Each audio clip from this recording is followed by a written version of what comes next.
South Africa's newly appointed National Director of Public Prosecutions, Advocate Andy Mothibi, faces an uphill task as he takes over leadership of the National Prosecuting Authority at a time of deep public skepticism and institutional strain. The appointment comes after years of criticism directed at the NPA over its handling of high-profile corruption cases linked to the period commonly referred to as state capture. Public confidence in the prosecuting authority has been weakened by delays, failed prosecutions, and allegations of internal dysfunction. Under former NDPP advocate Shamila Batohi, expectations were high that the NPA would secure successful prosecutions in major corruption cases. However, progress proved limited, with repeated concerns raised about capacity constraints, skill shortages, and internal instability. These challenges were highlighted by the resignation of Hermione Kanye, former head of the NPA's investigating directorate, who cited institutional dysfunction, limited resources, and a lack of support as key reasons for stepping down. Her departure intensified scrutiny of the NPA's leadership and operational effectiveness. Batohi herself faced criticism during parliamentary processes.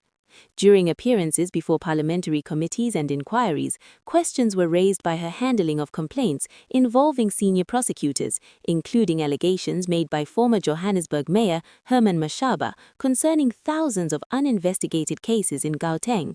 Batohi denied wrongdoing, while members of parliament from opposition parties argued that accountability within the NPA had been insufficient. Tensions reached a peak during an inquiry into the fitness to hold office of suspended Gauteng Director of Public Prosecutions, Advocate Andrew Choge. Batohi's conduct during the proceedings drew criticism from the inquiry chairperson, retired Justice Bess Nkabinde, who described her actions as disrespectful to the process. Concerns were also voiced in Parliament.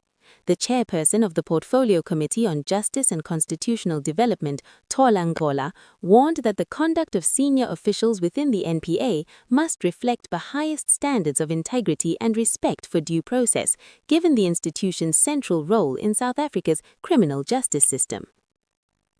Against this backdrop, President Cyril Ramaphosa appointed Advocate Andy Mothibi, who currently heads the Special Investigating Unit, as the new NDPP.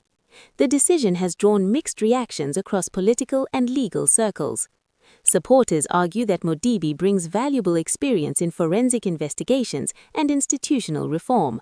Critics, however, have questioned whether his appointment will restore the independence and credibility of the NPA, particularly following controversies linked to politically sensitive cases.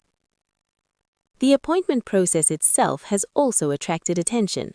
A presidential advisory panel had previously concluded that none of the interviewed candidates were suitable for the position, raising questions about governance and oversight in the selection of the country's top prosecutor.